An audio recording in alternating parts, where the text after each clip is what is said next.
Hello guys, আবার তোমার সামনে চলে এসেছি একটা নতুন রেসিপি নিয়ে। আজকে আমরা রান্না করব চিকেন কারি।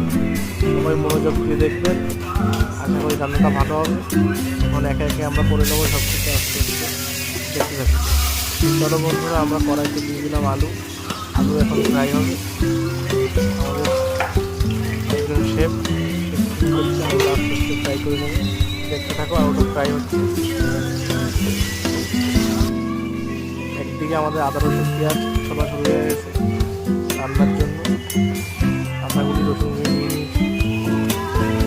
দেখো বন্ধুরা, আলু ফ্রাই হয়ে গেছে, লাল লাল হয়ে গেছে।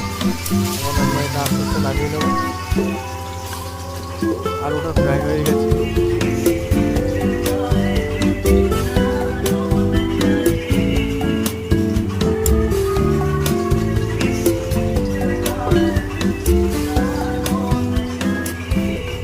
আলু পড়ে যাচ্ছে আবার।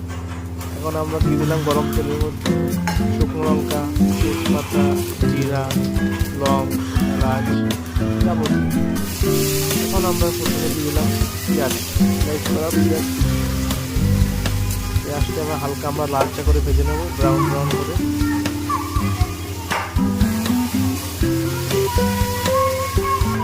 ভাজা হচ্ছে, লাল হয়ে গেছে।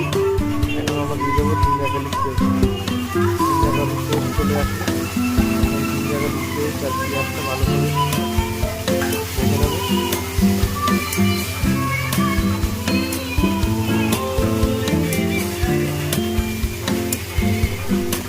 জিঞ্জার গার্লিক ভাজা প্রায় শেষ আমাদের।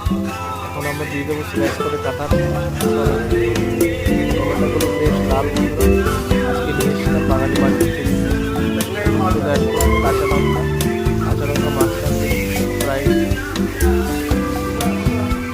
এখন মশলা চলে আসবে। হলুদ গুঁড়ো, জিরা গুঁড়ো, ধনিয়া গুঁড়ো এবং লাল গুঁড়ো মশলা, লাল পাউডার যাকে বলে, লঙ্কার পাউডার। এখন আমার সঙ্গে একটু দিয়ে দেবে হালকা। এটা কী বলতে পারবো, তার হাতে বানানো মশলা।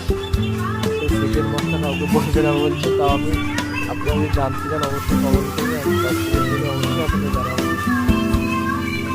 দেখো বন্ধুরা, মশলাটা কি ধীরে ধীরে করছে, সেই বলছে এখন একান্ত অমনের ডিশ। এদিকে আমি পেঁয়াজ আদা রসুন আগে পেস্টটা করে কেটে রেখে দেবো পেস্ট করে আমাদের জন্য, পরে দেখাবে। এই যে বন্ধুরা, মাংসটা